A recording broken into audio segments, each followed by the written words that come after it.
What's up, guys? This is Elliot with Coin A Geek. I just wanted to give you guys a disclaimer that this video that you're about to watch was recorded before Sony announced that it was pulling Cyberpunk from the PlayStation Network and offering full refunds for those copies, and before CD Projekt Red got involved and offered a full refund on anybody who bought the PlayStation 4 version of it, whether it was physical or digital. I don't have a video up on that yet. I just wanted to make sure you knew that this is old information, but it's hard to keep up with these things, seeing as every day there is something new that comes out about this whole Cyberpunk 2077 fiasco. So with that in mind, watch my reaction. Let me know what you think below. I'm looking forward to it. Thanks for tuning in.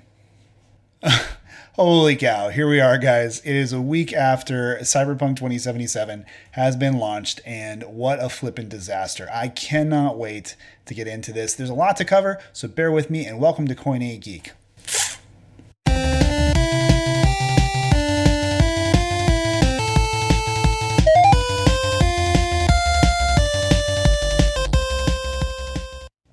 So first of all, let me just speak very, very plainly. Cyberpunk 2077 is coming from a very respected developer, Projekt Red, who is really famous for The Witcher 3, which was a huge hit. CD Projekt Red actually got incredibly famous for being very consumer friendly.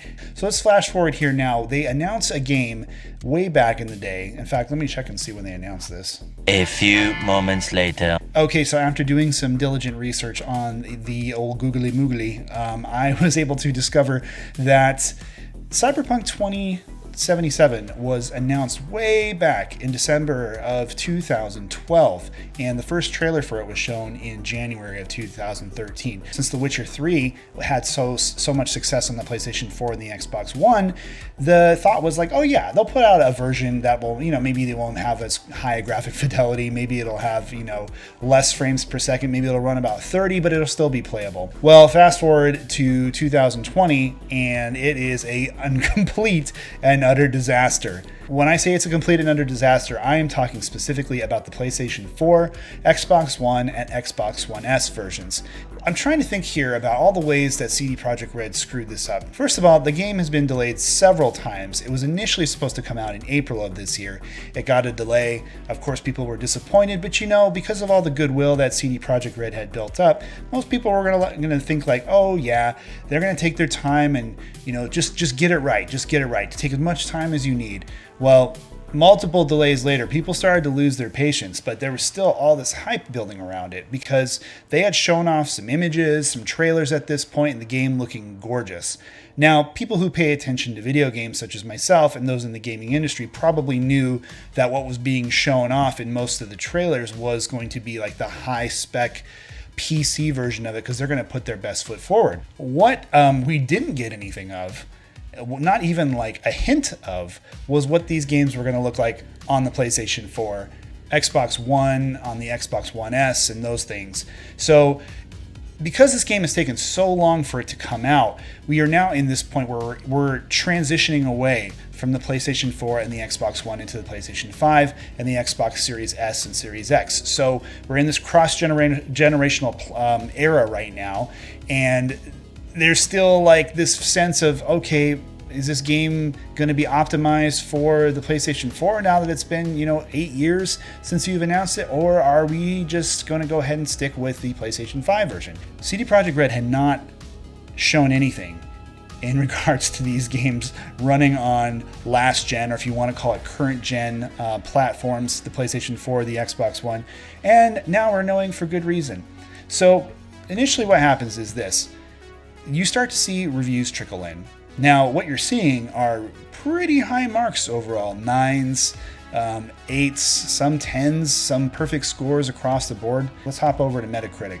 Okay, so what we're seeing here right now is the Metacritic score that is based on the PC version. This is incredibly important to pay attention to. Cyberpunk PC, generally a good score across the board when it comes to critics. You're seeing here the hundreds that I mentioned earlier, and you have to scroll down quite a ways until you start to get into a few people that are dissatisfied, but nothing really complaining about necessarily the game performance itself, just whether or not they enjoyed the game, whether it was their type of game, the kind of content that was put in it. which is perfectly fine. If you want to complain about the content or it wasn't something that you like, okay, fine. But you expect the game to be in a playable state, which from all intents and purposes it was, even though there were already some pretty big bugs coming out in the game. Now, that's somewhat to be expected for a game that's open world, like Cyberpunk 2077 is, and it's got all these kind of breakthrough graphics that are going on. I expect that there's going to be some bugs that you anticipate are going to be patched. However, not really a whole lot of complaints about how the game itself runs on the PC. And of course, those are people reviewing it mostly on new graphics cards that, by the way, we can't even buy right now because everything is sold out everywhere. So basically, we're stuck now with the rest of us. We have the handful of people that have the PlayStation 5 and the Xbox Series consoles, but the majority of gamers that are not in the PC space are using the PlayStation 4 or the Xbox One or the Xbox One S. So there's a huge chunk of this audience that have been waiting for this game for 8 years that are, incredibly excited about it. So then what happens? The game comes out and it is legitimately unplayable. And I say unplayable because I'm not willing to accept anything that consistently runs below 30 frames per second as acceptable. This game is consistently running at 24 frames per second, sometimes even lower.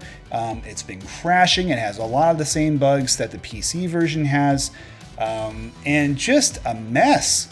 I've got a really good friend who pre-ordered this on PlayStation 4. He just has the base PS4 unit, doesn't have a Pro.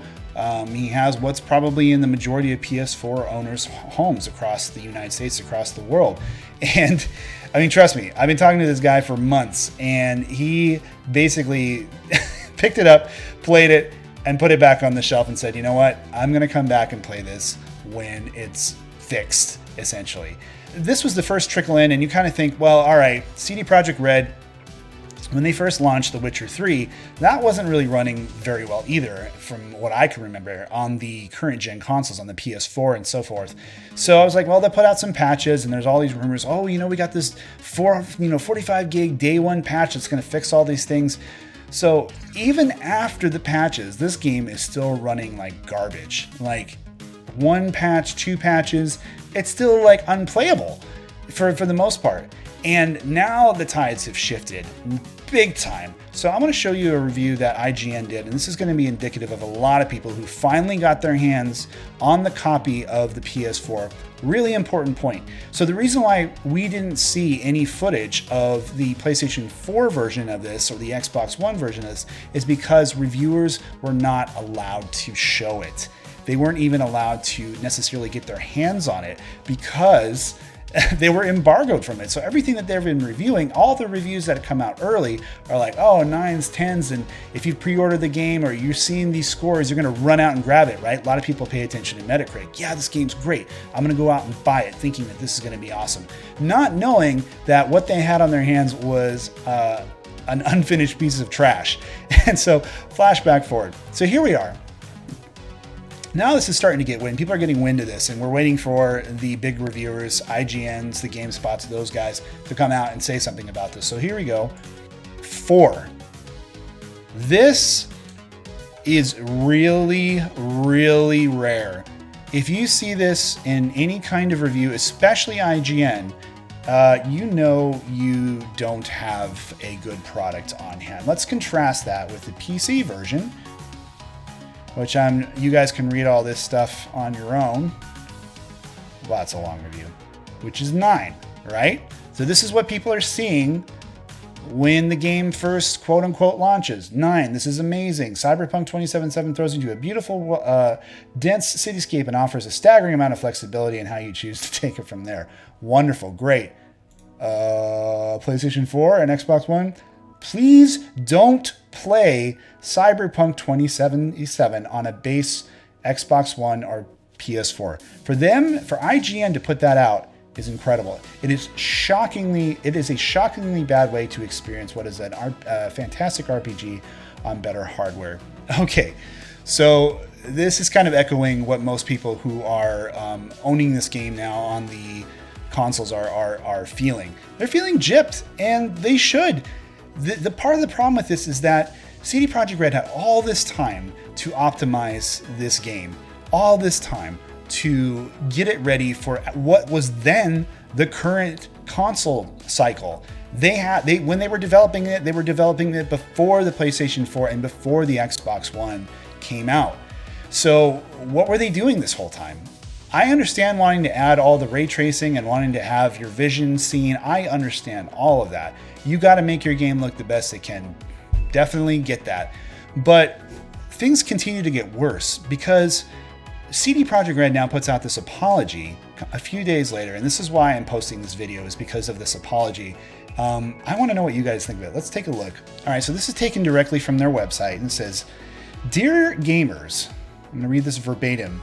"First of all, we would like to start by apologizing to you for not showing the game on a base last-gen consoles before it premiered, and in consequence not allowing you to make a more informed decision about your purchase. We should have paid more attention to making it play better on PlayStation 4 and Xbox One." So there go, right there at the beginning. They're already admitting that they didn't show these particular versions of it. They are apologizing for it now after the fact. Oh, how convenient. After it's already pre-ordered 8 million copies and you've already got your money in the bank and gathering interest. Oh, we're sorry. We didn't pay more. We didn't show you any of this. But this was the part that really gets a lot of people's goat. This part, we should have paid more attention to making it play better on the PlayStation 4 and the Xbox One. CD Projekt Red, you guys are a bunch of liars. You're a bunch of liars. You, of course, knew that this was going to be coming out on the PlayStation 4 and the Xbox One. That is what consoles were available. Like, what do you mean you're sorry for not paying attention to it? What does that mean? Does that mean that you just stopped at some point, but you still decided to go gold with it? You still decided to shove this in the hands of consumers everywhere and say that this was acceptable? Really?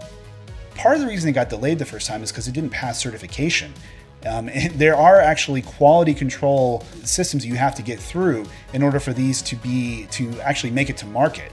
And so both Sony and Microsoft basically said, no, this game is not in a playable state. You have to fix it. You have to meet our cert. Well, what's odd enough is that now they put out this piece of garbage and this still isn't acceptable. So how bad was it before they didn't meet certification? And then you're telling me now that your game that you've had in development for 8 years didn't meet certification, and you're just gonna, tell me you weren't paying attention to it? We're sorry we weren't paying attention to it. Not, hey, you know what? You're right. Let's launch the PC version. Let's just fix this, and we want to put out a product that is actually, not going to damage our name brand. But they didn't decide to do that. I'm going to continue with the article. Second, we will fix the bugs and crashes and improve the overall experience. The first round of updates had just been released, and the next one is coming within the next 7 days. Expect more, as we will frequently update whenever new improvements are possible. Blah, blah, blah, blah. This will tell you, how many other patches are coming through, and they won't make the game. Okay, here's an important part. They won't make the game on last gen look like it's running on a high-spec PC or next generation console. They'll be closer to that experience than it is now. That's understandable, right? Nobody was expecting this to look like a screaming PC on the latest tech. Nobody was expecting that. Let's just remember that. Finally, we would always like everyone who buys our games to be satisfied with their purchase. We'd appreciate it if you would give us a chance. Okay, we're going to get to this. I can't wait. But if you are not pleased with the game for your console and you don't want to wait for the updates, you can opt to refund your copy. These are really important statements right here. For copies purchased digitally, please refund this. Use the refund system of PSN or Xbox, respectively. For the box versions, please try to get a refund at the store where you bought the game. Should this not be possible, contact us here at so on and so forth, and we'll do our best to help you. Starting from today, you can contact us for up to a week. Okay, cool. So here they are. Now they're admitting to their mistakes, right? So on and so forth. They're trying to ensure people, hey, we're going to patch this. We're going to patch this. But they're like, oh, we hope that you stick with us. But if you're not happy with us, then go ahead and just, you guys can get a refund. Oh, can you? That is the real question. Back to the screen share we go. Dun dun dun. Womp womp womp. Cyberpunk 2077 dev promised refunds it couldn't actually guarantee. Oh, what a shocker. This is coming out. There are multiple articles on this. So let's just take a couple examples. So today's update, Sony's support refused another refund for Cyberpunk 2077. So today's update, Sony support refused another refund for Cyberpunk 2077. They said even if the devs say refund it, they won't do it. Lied about the game not being broken and lied about what CDPR stated. Too late, DR, I can't remember what that means. Too long didn't read, you're stuck with a broken game. Wait till patched, same support. So this is going to go into the whole thing about why PlayStation isn't going to refund it. The point here is that it's actually not easy to refund these games. If you've ever had to go through customer service on anything, when it comes to trying to warranty something or trying to get a refund on an open copy, which oftentimes when you're buying things like a CD or a movie and you open it, it's almost impossible to return them unless they're being very friendly to you. They didn't make this any easier. This is not a guarantee. This is not an easy, hey, oh yeah, if you're having problems, just write us here at this email, like they say. They didn't do anything to ensure that people who receive this broken game actually can get their refunds. They're still relying upon the old tried and true system. That is not the message that you get when you read their apology, when they say you can always refund it. Now, I understand we're living in America, right? This is capitalism. Nobody really owes you anything. They don't have to do any kind of refund by any legal measures. However, by making things more difficult and by putting out something that is incomplete and is literally people are either refunding or they're just putting it on the shelf and saying, we'll just wait till this game's finished in 2 to 3 months. If that's going to be the kind of message you're sending out to your fan base, good luck with the next game. We're not going to believe anything you put out. Anything. This requires an apology on a stinking base Final Fantasy 14 level, where when Final Fantasy 14 came out, the first one, Not a Realm Reborn, they basically shut the whole thing down. They said, we are sorry this game is not fit for play. We will release it when it's done. As opposed to now we have CD Projekt Red and a long line of games that have been launched that are broken in an unplayable format. The most recent one I could think of was Fallout 76, which completely has alienated its hardcore base because they suck. They put out something that doesn't seem like it's playable. And so I honestly feel bad for anybody who's actually purchased this game. I have not purchased this game. I'm still debating whether or not I will for a multitude of reasons, but that's besides the point. The point is, this has been the topic of discussion and probably will be, at least going into the holiday season. If you're somebody who's considering buying this on PlayStation 4 or Xbox One or One S because that's all you have and you've been hearing all the hype about what a great game this is, do yourself a favor and don't buy it. Wait a few months. Let's see if CD Projekt Red actually lives up to their promises, and hopefully they'll offer a discounted rate for those copies of it, because that's really the only thing I can see that will get people feeling good about it is one, get the game fixed as soon as possible, which they've said they'll do, and they have a track record of doing, but we'll have to see. 2, make it easier for those who are dissatisfied with this game to get a refund if possible. Do that. Dip into that pocket of yours. You've got 8 million pre-ordered copies that you sold already. You're doing just fine. Make it easy for them to get a refund, because guess what? You should be embarrassed about this. You should be embarrassed. And the last point is, I don't have a last point. I forgot it because I was too busy rambling. Anyway, guys, I want to give you my commentary. What do you think? How do you feel currently about this? Do you own a copy of this on PlayStation 4 or Xbox One? I ran a poll on my Twitter account a few days ago asking whether or not people would refund it. The majority of the people responded that they would keep the game and wait for the patches, but there was still about 33% of those who said, you know what, we're just going to return it. And I mean, 33% is not insignificant. So if that plays out over the course of the people that own it, not good news. Anyway, guys, thanks for sitting through this rant. Make sure you guys hit subscribe, hit that notification button. I'm going to be uploading more of these videos as they continue to have more stories about this. I just couldn't go another day without putting out my thoughts on it. So we appreciate you guys. And until next time, we'll leave a coin on the cabinet for you. Peace out.